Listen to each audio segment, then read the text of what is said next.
시청자 여러분 안녕하십니까. 고영신의 시사정담 시작하겠습니다. 시청자 여러분, 긴급 재난지원금을 전 국민에게 지급할 것을 주장해온 이재명 경기지사가 당정이 선별 지원으로 결정을 내린 데 대해서 최종 결정에 따르겠다, 이렇게 얘기를 했습니다마는 문 정부와 민주당에 대한 국민의 원망과 배신감이 불길처럼 터질 것, 그런 상황이 내 눈에 선하다고 이렇게 직격탄을 날렸습니다. 이재명 지사의 발언, 그 배경을 놓고 논란이 분분한데요. 서정욱 변호사님과 함께 정치권 움직임 정리하겠습니다. 네, 서 변호사님. 예. 어제 당정이 총리 공간에 모여갖고 당정청이라고 할 수가 있겠죠. 그동안 논란이 빚어왔던 재난지원금 지급 문제에 대해서 이재명 전 지사 측은 전 국민한테 지급해야 한다. 또 이낙연 민주당 대표라든가 홍남기 부총리는 선별 지급 쪽에 이렇게 주장을 해서 엇갈렸는데, 일단 선별 지급 쪽으로 결론을 내렸어요. 그런데 문제는 뭐 이 지사도 걱정을 했습니다만은 이 선별을 어떻게 할 거냐, 공정성의 문제, 안 받은 사람들, 이런 사람들로서는 상당히 박탈감도 느낄 것 같아서 후폭풍이 만만치 않을 것 같아요. 이 문제를 어떻게 깔끔하게 정리해서 국민들의 불만이 없도록 지급하느냐, 이게 이낙연이 첫 번째 시험대인 것 같아요. 그렇습니다. 결국 이제 이 부분은요, 제가 보기에 보편적 복지냐, 아니면 선별적 복지냐, 예, 그렇죠. 이런 뒤에 좌파 우파 간의 오랜 논쟁이 있잖아요. 예. 그게 연장선상으로 보거든요. 예. 그런데 그 표만 보면요, 이재명의 말이 맞아요. 예. 표퓰리즘, 표만 보면 전 국민에게 다 퍼줘야지 표가 되지. 예. 50%만 주면 50%는 적으로 만들잖아요. 그렇게 되죠. 따라서 이게 표만 보면 이재명의 말이 맞는데, 저는 여러 가지 국가 재정이라든지 모든 걸 고려해 보면 이게 큰 방향은 선별적으로 어려운 사람을 많이 주고요. 예. 그다음에 제한적으로 주는 게 저는 방향은 맞다고 봐요. 예. 이번에 좌파 정권이 전체를 다 안 퍼주고 이재명처럼, 저는 근데 선별적으로 준 거는 맞는데, 근데 결론은요, 문제는 이게 지금 무능한 현 정권, 좌파 정권이 과연 이게 공정한 기준에 따라서 선별할 능력이 있는가? 제가 보기에 능력 없어요. 그 다음에 의지도 없다 봐요. 왜 능력이 없느냐? 지금 이게 홍남기나 정권이 어떤 기준을 쪼갤 겁니까? 그러니까. 예를 들어 이게 소득 기준 할 겁니까? 그럼 이게 자산 기준 할 겁니까? 강남에 사는 집은 큰 거 있는데 소득이 하나도 없다. 그럼 이게 어떻게 할 겁니까? 뭐 어르범 기준 할 겁니까? 제가 보기 기준 자체가 이미 통계도 조작돼 있고 여러 가지 안 맞기 때문에 방법이 첫째 없고요. 그 다음에 제가 의지도 없다 했잖아요. 아마 이게 현 정권은 어떻게든 뭐 어려운 노동자들 있잖아요. 예. 뭐 실업자나 이게 어려운 쪽으로 자영업자 가겠지만, 그러면 이게 아까 말한 것처럼 강남 이런 데는 소득 하나도 없는 어르신도 있거든요. 집만 덩그러 있는 거예요. 그렇죠. 이런 분들에게 강남은 우리 적인데 과연 주겠는가? 따라서 저는 그 정하는 기준에도 이념 코드 있잖아요. 코드가 이게 반영될 수도 있고요. 그래서 결론적으로 제가 보기에 이낙연의 첫 시험대로 했잖아. 첫 시험은 거의 이게 꽈락으로 아주 최저점으로 빵점으로 끝나지 않을까. 엄청난 혼란이 올 겁니다. 아마 이게 불만이 그 점에서 이게 이재명이가 그런 또 보는 눈은 있어요. 이번에 이렇게 쪼개가지고 선별복지하면 정권에 대한 원망, 배신감이 불길처럼 퍼져가는 게 자기 눈에 뚜렷이 보인다 했잖아. 제 눈에도 보입니다. 제 눈에도 이게 절대 이게 현 정권이 공정하게 다 국민 만족시키면 기준 못 정합니다. 엄청나게 이게 저는 정권에 대한 후폭풍이 메가톤급 핵폭탄이 떨어질 것이다, 이래 봅니다. 뭐 언론에도 이렇게 보도가 났던데, 예를 들면 학원 버스를 운전하는 기사한테는 재난지원금 준다고 이런 예. 보도가 나오니까, 우리가 저렇게 힘들게 운전하는 트럭 기사들은 어떻게 할 거냐? 우리는 안 주냐 그러면은, 또 이제 중소상인들, 예. 그러면 실적을 가지고 할 건데 올해 창업했다 지금 코로나로 망한 사람들은 아무 실적도 없는데 그걸 어떻게 반배를 할 거냐 뭐 이런저런 문제들이 어마어마하게 많이 나올 것 같아요. 그거는 이제 뭐 하나님이 이렇게 정한다 하더라도요. 그걸 어떻게 완벽하게 정합니까? 그러니까요. 생각할 수 없다 보면 최대의 인터넷에 요즘은 별의별 사연들이 정말 이게 딱한 사연들이 올라오면 예. 또 이 사람만 주다 보면 또 이게 다른 사연들이 올라오고 예. 그래서 이게 저는 상당히 어렵다 보는 거고 그래서 제가 처음 놓은 게 저는 기본적으로 현금 푸는 거 있잖아요. 이런 거는 이게 재정 승수라고 하는데 돈을 1억 풀었을 때 얼마나 효과 있는가 재정 승수가 낮아요. 그래서 저는 다른 방법으로 이게 뉴딜을 해야지 미국 뉴딜 중에 현금 푸는 게 어디 있습니까? 예. 그런 뉴딜은 없는 거예요. 따라서 저는 기본적으로 이게 주는 걸 반대하지만 준다면 논리적으로는 선별해서 어려운 사람 더 주는 게 맞죠. 그렇지만 이게 현실적으로는 불가능하기 때문에 엄청나게 후폭풍이 온다. 이렇게 보는 거예요. 그 점을 지금 파고든 게 이재명 경기지사예요. 이재명 지사는 그동안 기본소득 문제라든가 이런 재난지원금 지급 문제 등에서 어떻게 보면은 정책을 선도했다 할까? 정치권한테도 상당한 영향력을 미쳐서 지금 국민의힘에서도 기본소득을 정강정책에까지 제일 앞에다가 지금 반영을 할 정도 영향력을 미쳤지 않습니까?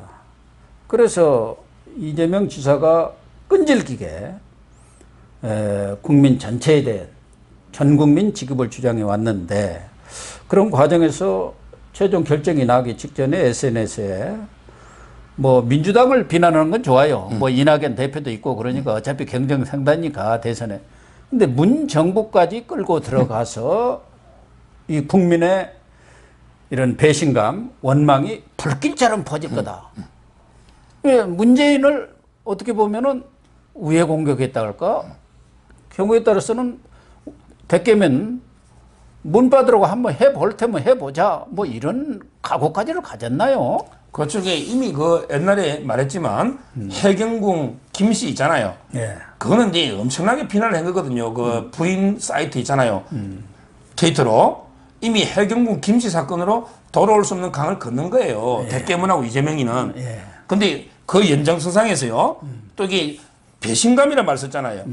문재인이 찍은 사람들 지지층이 배신감 느낀다. 이거는 이게 문재인한테 할 수 없는 말을 한 거거든요. 그러니까요. 이것도 이게 돌아올 수 없는 강을 걷는 거고요. 근데 저는 이재명이가 그 다음에 꼬리를 조금 내렸어요.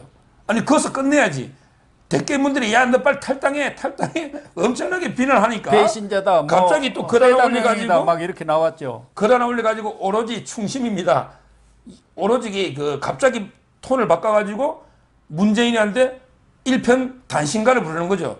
우리 포온 정몽주처럼 이 몸이 죽고 저거 100번 고쳐주고 어쩌고 저쩌고 하는 거 있잖아요. 네. 이것도 갑자기 오로지 충심이다. 갑자기 문재인한테 충성을 다하겠다. 이게 앞뒤가 아무리 눈치를 봐도 저는 이재명이도 오락가락하는 행보 있잖아요. 이건 상당히 문제가 있고요. 근데 이재명이 글 중에요. 이 사람이 이게 인문학적인 소양은 좀 없는 것 같아요. 제가 저번 주에 그 공자하고 맹자 강의 그 중국 CCTV 강단에 중국 교수가 쓴 거 2권을 읽었는데요. 거기 맹자 책에 그 어디 이재명이 인용한 게 있잖아요. 불환빈. 예. 환이 걱정하다는 거잖아요. 빈. 국민들이 가난한 걸 걱정하지 말고 오히려 걱정해란 말이에요. 균등하지 못한.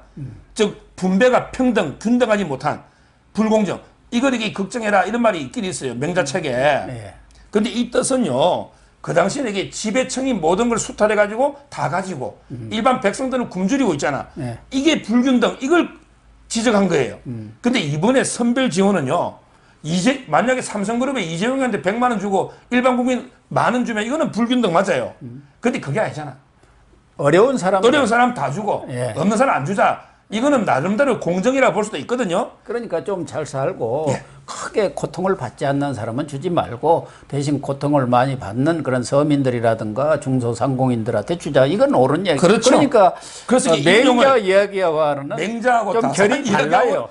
180도 다른 이야기 이거는 아예. 오히려 어려운 사람을 이거는 더 주자는 거니까. 그래서 저는 이게 이재명이가 조금 이게 인문학 공부를 해가지고 좀 인용할 때 제대로 인용을 해라. 메시지를 누가 써준가 걱정이 되는 거예요. 뭐 밑에 참모들이 그래도 아이디어라고 냈고 일반 국민들 입장에서는 그 말이 대체 옳은 것 같네. 균등해야지 그 불균등하면 되나 뭐 이런 직감적으로는 이게 맞는 것처럼 들리는데 따져보면은 우리 서 변호사님 얘기가 맞는데 이재명 지사가 어떻게 보면은 치고 빠지기랄까 뭐 포퓰리즘도 강합니다만은 얼마 전에도 서울시장, 부산시장 후보 내면 안 된다 이렇게 아주 강력히 주장을 하고 나섰어요. 우리가 그 국민들한테 약속했는데 장사합니다도 지키는 약속을 안 지키면 되냐는데 당에서 막 나오고 이해찬이가 그냥 나서니까 또 이해찬한테는 깨갱이거든요. 예. 이해찬이가 또 적극적으로 이재명을 그동안 지지했잖아요. 경기지사 선거 때도. 그래서 그런지 그때도 쑥 팔을 뺐어요. 제가 이게 우리 헌정사를 좀 찾아봤거든요. 옛날에 그 YS 때 이해창 있죠. 예. 이해창이가 YS 인형도 불태우고 이렇게 차별했잖아요. 근데 그 결과가 어떻게 됐어요? 졌죠? 예. 그 다음에 DJ 때 그때 기억나죠? 천신정이라고. 예, 있었죠. 천정배, 신기남, 정동영이가 홍삼 터리어 해가 건노갑이 물러났잖아요. 근데 정동영이 대통령 안 됐죠. 노무현 때도 정동영이가 대통합 민주신당 만들어가지고 차별했는데 떨어졌죠. 근데 이재명이가 공부를 좀 한 것 같아. 역대 보면요. 정권 말기의 그 차별화, 즉 현직 대통령을 밟아가지고 성공한 사람이 없어요. 그래서 제가 정치권에 이런 말 있잖아요. 더 잘 아시겠지만 현직 대통령이요. 아무리 인기가 없어도 대통령을 후계자를 만들 수는 없어도 저놈이 안 되긴 할 수 있다. 그렇게 할 수 있죠. 우리 해방 나가지고 안 되긴 할 수 있다. 이게 정설 아닙니까? 예. 그러니까 이재명이도 딱 보니까 대깨문 하고 이게 내가 완전히 척지가지고 문재인이가 이재명이 너는 안 돼. 이러면 이게 절대 대선 안 되죠. 될 그래서 수가 저는 없죠. 고민하면서 오락가락 하는 게 바로 이게 그런 고민이 아닌가. 저번에도 이게 바른 말 좀 했다가 서울시장, 부산시장 후보 내면 안 됩니다. 바로 이게 그냥 이해찬 한마디에 깨갱하고 이번에도 처음에는 이게 무조건 배신감, 원망이 불길처럼 번진다고 비판하다가 그 다음에 말 바꿔 이미 결정됐으니까 따르겠습니다. 오로지 충심입니다. 이렇게 말 바꾸는 게 정말 이게 이재명이도 아직 대깨문에 눈치는 보고 있다. 이렇게 저는 보는 거죠. 그러니까 이재명이는 당분간은 치고 빠지기 전술을 계속 쓸 것 같아요. 이낙연의 지지율이 계속 빠져갖고 친문들도 다른 선택이 없어 자기를 선택한다면 모르지만 경우에 따라서는 나가 아니고 나는 무조건 아니구나 이런 것이 확실히 드러나면은 이재명 같은 경우는 이낙연과는 달리 독자 행보도 할 가능성을 저는 있다고 보고 있거든요. 근데 그거는요. 저는 그러니까 지금 당분간에서는 대깨문과 정면 그런 어떤 대결, 충돌은 피한다고 봐야죠. 근데 저는 그 이재명의 치고 빠지고 뭐 이런 전략 있잖아요. 여기 저는 성공하기 좀 어렵다 보는 게요. 과거에 제가 이해창이나 정동영이 쭉 예를 들었잖아요. 이때는 현직 대통령의 인기가요. 거의 뭐 한 자릿수나 거의 전멸했잖아. 노무현도 그렇고 YS도 그랬잖아요. 근데 지금 문재인이는요. 국민들 지지율은 바닥입니다. 그렇지만 이게 대깨문의 지지는 확고합니다. 지금도 이게 대깨문 30%는 문재인을 절대 지지가 하잖아요. 네. 지금 지지율 보세요. 이런 지지. 상태에서 이재명의 치고 빠지는 게 과연 이게 옛날처럼 성공한 이해창이처럼 이렇게 성공할 수 있을까? 저는 이런 의문이 드는 거고요. 결국 이재명이는 어떤 경우든지 후보가 될 경우는 없고요. 결국에 탈당해서 독자로 가느냐, 아니면 이게 후보 포기하느냐, 이거밖에 저는 없다 봐요. 그래서 이재명이는 문재인 대통령이라든가 문바들과의 정면 충돌은 피하되 그러나 지금 이 재난지원금 가지고 이낙연 민주당 대표하고 아주 한판 붙은 거 아닙니까? 그 이전에 홍남기 부총리를 상대로 해서 대리전을 치렀어요. 홍남기 부총리는 이낙연 총리 시절에 국무조정실장 하다가 이낙연 추천으로 부총리가 된 사람입니다. 그래서 다들 깜짝 놀랐잖아요. 야당 의원이 그 철없는 소리 아니냐는데 저도 그렇게 생각합니다. 무책임한 발언입니다. 그러니까 홍남기가 이낙연의 그런 뜻을 알고 그렇게 얘기한 거 아니냐는 소리가 나오는데 결과적으로 보면은 이재명으로서는 이낙연 대표와의 지금 전초전이랄까 탐색전을 이번 긴급 재난지원금을 가지고 제대로 한판 붙었다 이렇게 봐야 하는 거죠? 그렇죠. 결국은 이제 이번에 그 이낙연하고 이재명이 붙었는데요. 각자 이게 얻은 게 있고 이런 게 있잖아요. 예, 제가 특실이 보기에 있죠. 이낙연은 이게 그 친문의 지지는 좀 얻을 것 같아. 역시 이게 문 대통령 홍남기 뜻에 따라서 선별적으로 지원하자.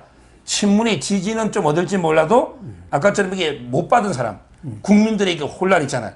그러게 어떻게 지가 수습할지 그게 이제 이런 거고요. 아마 이재명이는 뭐 자기 지지층한 데는 확고하게 결집하는 이런 건 있지만 그렇지만 이게 이재명이가 이런 것도 많아요. 역시 이게 이재명이는 포퓰리스트고 뒤끝 장렬하고 도저히 국가를 맡길 인물은 안 돼. 이런 사람이 이게 국가를 뭐 30만 원씩 10번 줘도 부채 비율이 얼마 안 된다. 이런 사람한테 어떻게 맡기느냐. 그래서 이제 지지층한 데는 결집하는 효과가 있을지 몰라도 우리게 합리적 중도 이상은 이재명에 대해서도 상당히 그 비판하는 그래서 이런 거는 상당히 많고 각자가 덕실은 이게 좀 더 따져봐야 된다. 이래 봅니다. 누가 더 덕이 많았다 이렇게 단정하기는 좀 이르지만 그렇습니다. 어쨌든 이재명으로서는 전국 뭐 시도지사만 해도 몇 명입니까? 자신의 존재감을 확실히 이렇게 부각을 시켰고 또 정책적 차별화 이런 부분에서도 명확하니 선을 그어놓은 거 그런 것은 이재명으로서는 망해의 소득이 아닌가 그런 생각이 그렇죠. 들어요. 그 점에서 이게 뭐 요즘 엎치락뒤치락하지만 네. 지지율 이게 1, 2등 다투는 거예요. 그게 이제 효과고요. 그런데 이번에 이재명에 대해서는 가장 아픈 게 저는 야 이번에 또 김부선이가요. 예. 글 하나 올린 거 보고 예. 깜짝 놀랐어요. 과연 이게 이재명이 어떻게 대응할지 저는 주시하는데 예. 김부선이가요. 정말 이게 이재명에 대해서 아픈 걸 지적했어요. 뭐라 했냐면 그렇게 너가 오지랖, 네 취미가 오지랖인데 반말을 합니다. 너 취미가 오지랖인데 왜 추미 아들에 대해서는 한마디 말이 없니? 그거 정말 그러면서요. 뼈 때리는 지적이에요. 예.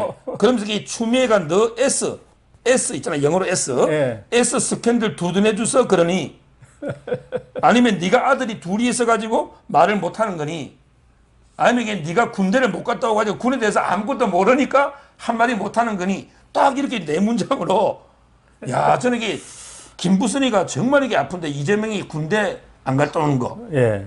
그다음에 그 자기하고 스캔들, 썸씽. 거기에 대해서 그 문제. 말 안 하고 그렇게 오지랖 넓으면서 아들이 둘이서 군대 때문에 말 못하니 왜 한마디 추미애 아들의 문제에 대해서는 왜 말 안 하느냐 그렇게 오지랖 넓은 사람이 근데 이 말은요 이재명이 대답을 해야죠 왜 말 안 합니까 왜 그러니까. 저는 이게 한마디 해야죠. 앞으로 만약에 뭐 그럴 가능성이 저는 없다 보는데 이재명이가 만약에 대선 후보가 되어 놓으면요 결국에 1등 선거대책위원장은 김부선이다. 김부선. 지금 이게 진중권이가 하잖아요. 그 역할을. 앞으로 이게 김부선이 하지 않을까 이래 보입니다. 어쨌든 이낙연, 이재명 간의 대권을 겨냥한 이런 갈등 양상이 앞으로도 껌껌이 뭐 시국 현안뿐만 아니라 정책 현안을 통해서 이렇게 불거져 나오지 않을까. 그렇다 한다면은 지금까지 거대 여당이 이해찬 체제에서 원팀으로 한 목소리로 했던 그런 당내 분위기 또 청와대의 관계에서도 여러 가지 변화가 있다고 봐야겠죠. 그렇죠. 이게 저는요 이렇게 그 불협화음 노는 게 국가적으로 국민한테는 상당히 불행입니다. 물론 이게 야당은 다른 목소리를 낼 수 있지만 최소한 이게 그 여당이나 집권당 내에서는 뭐 내부적으로 싸우더라도 대외적으로는 이게 나름대로 한 목소리 원팀 한 목소리를 내야만 이게 국민들이 믿고 따라갈 거 아닙니까? 근데 이렇게까지 이재명이 하고 이게 이낙연 청와대가 이렇게까지 정말 이게 그 원망 배신감이 불길처럼 심하게 끝까지 싸우는 거 아니에요? 네. 아까 이게 이재명이가 오로지 충심입니다. 이렇게 꼬리 내렸지만 그 끝에 가보면 또 뒤끝이 장렬해요. 뒤끝이 아주 또 이게 장렬. 그래도 뭐 내일은 해가 뜬다 하면서 다음에는 또 뭐 보편도 다 주는 거 아니냐 이런 말도 있고요. 뒤에 보면 끝까지 저는 이재명이까지 하고 있거든요. 그러니까요. 그러나 충정한다고 해놓고도 원망과 분노를 어떻게 감싸고 가야 할지 고민하지 않을 수 없다. 아픈 현실을 외면할 수 없다. 이렇게 갖고 또 꼬리표를 딱 붙여놨어요. 이런 식으로 이렇게 뒤끝 장렬하면 이렇게 집권 여당이 분열되면요. 결국에 그 저는 국민들한테 또 이게 국가적으로 큰 손해 왜 한 목소리가 안 되니까 이렇게 싸우고 분열하면 정말 이게 저는 나라 걱정이 되는 이런 이제 상황입니다. 오늘 여론조사에서도 이재명하고 이낙연 지지율 격차가 1%로 나왔어요. 이재명이가 1% 지금 앞서 있는 상황이기 때문에 두 사람 간에 엎치락뒤치락하는 그런 지지율 경쟁 속에서 여권이 상당히 요동을 치지 않겠나 그렇게 보여지고 10월 3일 일부 보수단체에서 개천절 집회를 강행하겠다 하고 지금 정광훈 목사도 형 집행정지가 취소가 됐어요. 이런 부분들은 어떻게 보세요? 일단 이제 뭐 코로나 방역에 대해서 뭐 저는 전 국민이 협심해서 나서는 건 맞다 보고요. 다만 이게 그 지금 정권이 아니 모든 이게 코로나 대부분은 전부 이게 이만희 신천지 때문이고 그다음에 이번에 퍼진 거는 전부 이게 광화문 정강훈 때문이고 근데 그 다 그 전적으로 그건 아니지 않습니까? 이미 그 전에 정부가 티켓을 수십만 장 뿌리고 교회 소모임 풀고 8월 16일날 공휴일 지정한 게 누구냐 말이에요. 이게 정부 아닙니까? 정부. 따라서 저는 현 정권이 코로나를 이게 방역으로 접근 안 하고요. 자꾸 재미를 보려고 그래. 오히려 이게 코로나 저는 제일 납득이 안 되는 게요. 코로나 환자가 늘어나잖아. 그러면 이게 문재인 지지율이 왜 올라요? 이게 전 도저히 저는 이게 일부 국민들도 가재 개구리 붕어처럼 그렇다 봐요. 올해 코로나 수가 늘면 그렇게 문재인 정권이 방역을 잘못한 거 아닙니까? 그런데 지지율이 오른다는 이게 말도 안 되는 저는 역설이고 지금이라도 이게 저는 정권이 자꾸 이 코로나 가지고 편가르기나 정치적으로 재미 보려 하지 말고 오로지 이 방역 차원에서만 접근해라. 이 말씀을 꼭 드리고 싶습니다. 아주 옳은 지적이고요. 시청자 여러분, 뭐 이낙연 민주당 대표와 이재명 경기지사가 대권을 놓고 경쟁하는 것 그 자체는 뭐 좋습니다만은 어쨌든 이번 2차 재난지원금이 공정하고 공평하게 분배가 되어서 우리 국민들이 이 문제로 다시 갈등과 분열을 초래하고 또 좌절감을 느끼지 않도록 정부가 정말 세심한 배려와 준비를 좀 철저히 해 주시기를 당부드립니다. 시청해 주셔서 감사합니다. 감사합니다.